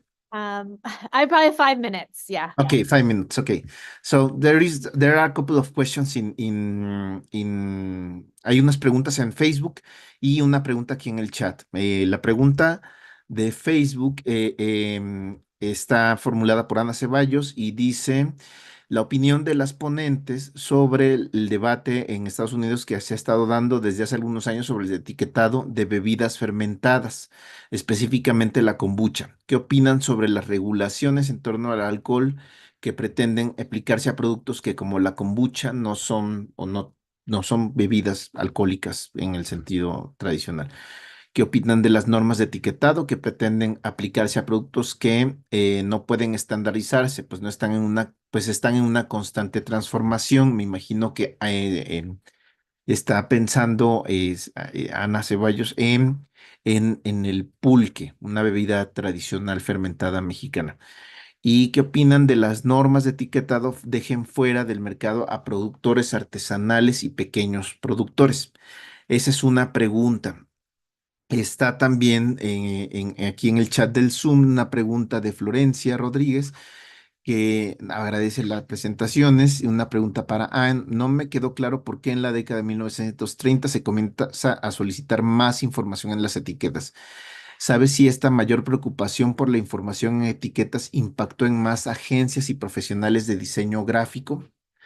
Por su parte, a Hisano preguntarle si la firma DuPont tenía alguna reglamentación sobre las publicidades, porque en Argentina también hay publicidades de esa empresa con el mismo formato. Y bueno, agradezco. Y sumo mi pregunta. También es como ambas presentaciones tienen como hilo conductor el mercado y los consumidores finales. Hay un vínculo directo ahí entre los productores y el consumidor final, que generan, o que nos explican ustedes, generan estandarizaciones de prácticas, productos, sentidos, colores. Sin embargo, hay otro producto, otro mercado lateral, otro mercado adicional de alimentos muy grande, en especial después de la Segunda Guerra Mundial, que es la ayuda alimentaria, ¿no? La ayuda alimentaria que se produjo para ayudar a Europa primero, y luego para vender los excedentes de producción de Estados Unidos y de otros países, y que luego se integraron a las dinámicas de comercio mundial de la ayuda alimentaria. Aunque son productos a granel, también tenían que ver con con cuestiones como el enlatado. Por ejemplo, yo pienso en el enlatado de productos de carne de res enlatada que daban como ayuda alimentaria en programas como el Programa Mundial de Alimentos. ¿Qué nos habla de qué tipo de impacto tuvo este mercado secundario, o pues ni tan secundario, pero es muy grande, en los procesos de estandarización y homogenización de gustos, de confianza en este tipo de alimentos a nivel global?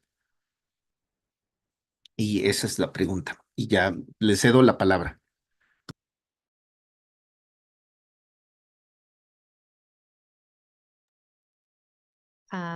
I don't know if you want to go first. I'm happy to jump in quickly. Such good questions, all of this. I wish we had more time and I could do more justice to all of these questions. I'll just say a quick few words just to kind of touch on some of this. I do think that the question about, although I don't know that much about kombucha or fermented beverages, I actually think fermented foods are a super interesting kind of counterpoint to some of what we're talking about. And I think both of the presentations, standardization is really at the heart of the key to the success of industrial food production. And both fermented foods, which, yes, by their nature resist this kind of formulaic production, and artisanal foods, which were mentioned, are all about kind of variety and local implementation and varieties of taste based on place.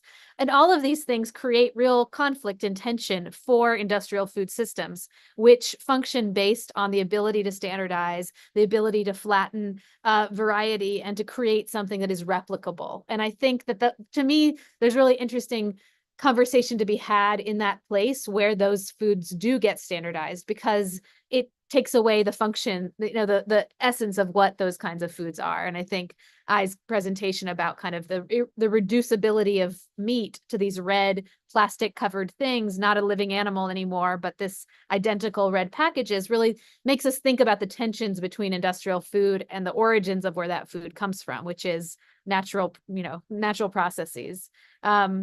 I also think, just to say about the 1930s question and why then that the label's attention, I think that it's sort of a story of potential that was lost, in the sense that the consumer movement of the 1930s, I think, kind of peaked and then disappeared in a way that we really never see it again. In the 1960s in the US, there's a bit of a consumer movement again to try to develop a federal Department of the Consumer under John F. Kennedy, but it doesn't succeed. And I think it's because consumers are such a visible political presence that the desire to communicate to them through labels emerges. But I think the fact that it goes away and that there's really nothing like it that ever gets developed in the same way again speaks to kind of the eclipsing of the power of the consumer.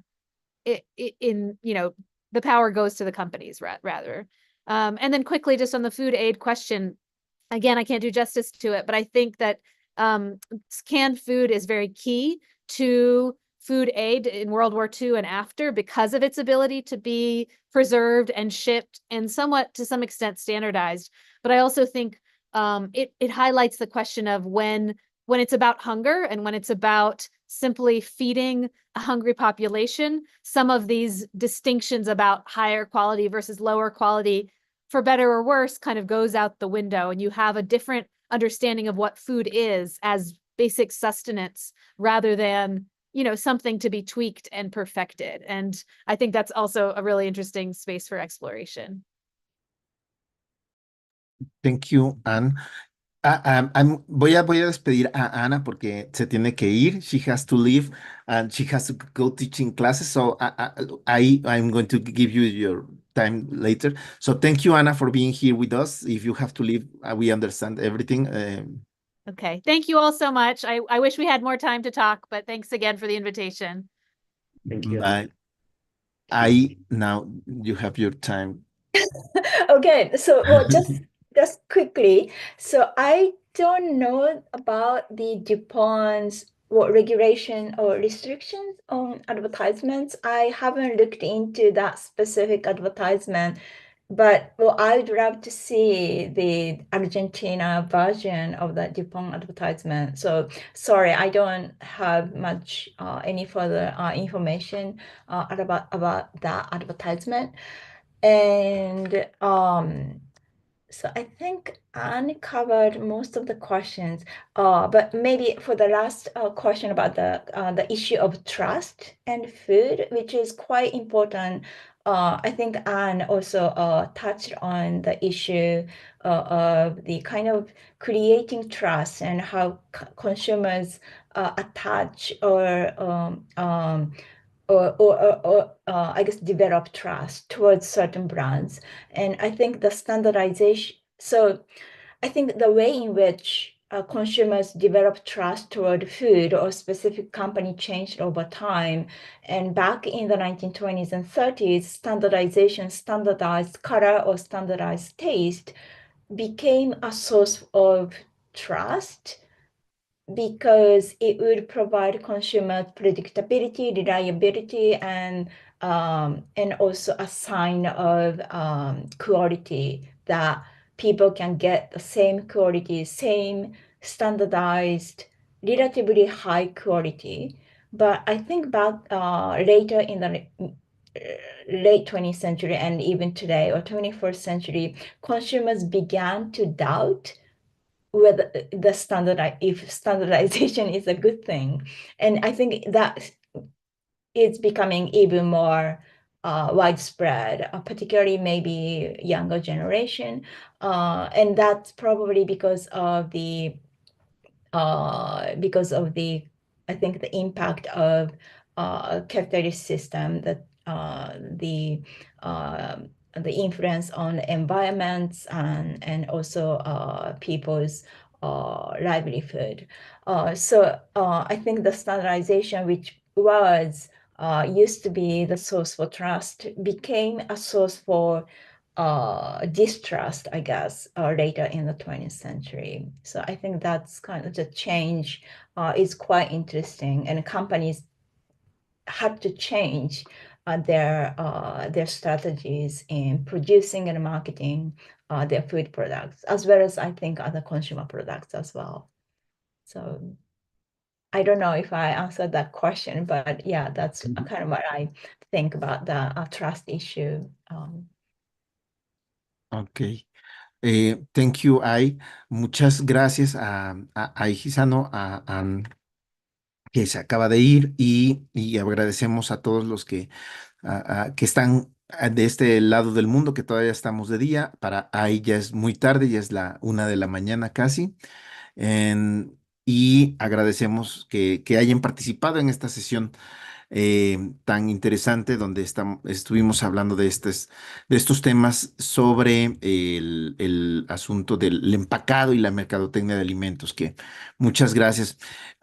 Les tenemos la siguiente sesión el próximo 12 de noviembre, que vamos a hablar sobre cambio agrícola, innovación y sistemas alimentarios. Va a estar Richard Kumar del Instituto de Tecnología de la India y un servidor, Joel Vargas, de la UAM Iztapalapa, hablando sobre este cambio agrícola, innovación y sistemas alimentarios, tratar de integrar estas cosas. Muchas gracias a nombre de los organizadores, que somos Netza Huatcoyo Gutiérrez del Colegio Mexiquense, Federico Martochi de CONICET y la Universidad de La Pampa en Argentina, Oscar Torres Montúfar de Lina en Jalapa, y un servidor. Agradecemos su presencia. Muchas gracias a todos ustedes por estar aquí con nosotros, y los esperamos para el próximo 12 de noviembre. Thank you, I. Thank you very much for being here, for being awake so late in Japan. Thank you. Muchas gracias. Muchas gracias a todos. Muchas gracias, María Pilar, por estar acá. Thank you very much, Hisano, for being here today. A great session. Ya cortaron, ¿no? Sí. No, es el final de la sesión.